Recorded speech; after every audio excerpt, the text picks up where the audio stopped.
அடுத்ததாக பலமுறை ஆட்சி செய்திருக்கக்கூடிய அதிமுக நீங்கள் இந்த மாவட்டத்திற்கு செய்த நன்மைகள் என்ன பட்டியலிடலாம்?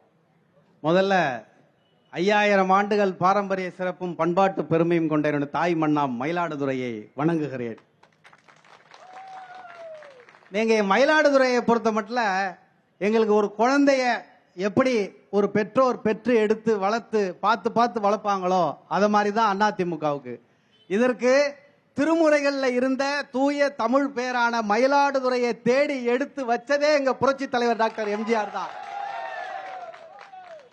30 ஆண்டு கால கோரிக்கை, இந்த மயிலாடுதுறை மக்களோட கோரிக்கை. தமிழ்நாட்டில் இந்தியாவில் எந்த பகுதி மக்களுக்கும் இல்லாத வேதனையை மயிலாடுதுறை பகுதி மக்களான நாங்கள் இன்னொரு மாநிலமான யூனியன் பிரதேசம் காரைக்கால் வழியாவோ அல்லது இன்னொரு மாவட்டமான திருவாரூர் வழியாகவோ மாவட்ட ஆட்சியர் அலுவலகத்திற்கு சென்று போய் ஒரு நாள் முழுக்க அதற்காக பாடுபட வேண்டிய, அல்லல் பட வேண்டிய, அவதிப்பட வேண்டிய அந்த நிலையை இருந்தது. அதை நீங்க மாற்றியவர் அண்ணன் எடப்பாடியார் அவர்கள். அதிமுக ஆட்சி மயிலாடுதுறையை மாவட்டமாக அறிவித்து தந்தவர். நண்பர் விக்கி அவர்கள் சொன்னார்கள், அவர் சொன்னதுக்கு நான் சொல்லணும். ஏன்னா பேர் வச்சீங்க, சோறு வச்சீங்களான்னு. இல்ல அதான் சொல்றேன்.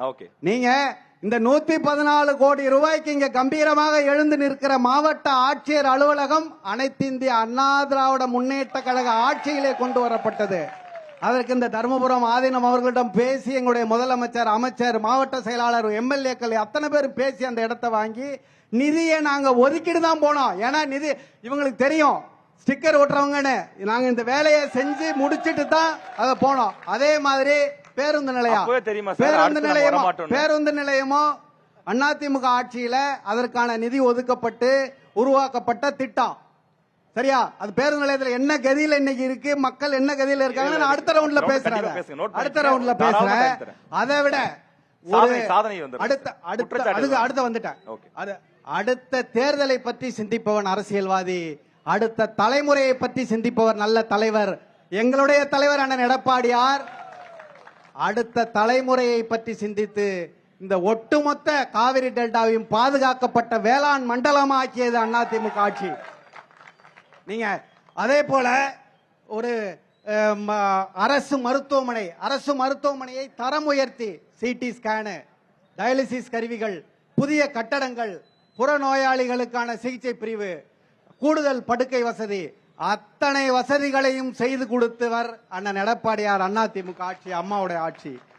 அதே இது இங்க மட்டும் இல்ல, மயிலாடுதுறைக்கு மட்டும் இல்ல, சீர்காழியிலும் அதையே நாங்கள் செய்திருக்கிறோம். அதே போல இந்த மாவட்டம் முழுவதும் கடைமடை பகுதிக்கு காவிரியிலே திறந்து விடுகிற பட தண்ணி வந்துச்சுன்னு சொன்னா அது அதிமுக ஆட்சியில தான் வந்தது. சரியான நேரத்தில், முறையான நேரத்தில் தூர்வாரி அத்தனை குடிமராமத்து திட்டத்தில் அத்தனை குளம் குட்டைகளையும் தூர்வாரி மிக அற்புதமாக ஆட்சி செய்தோம்.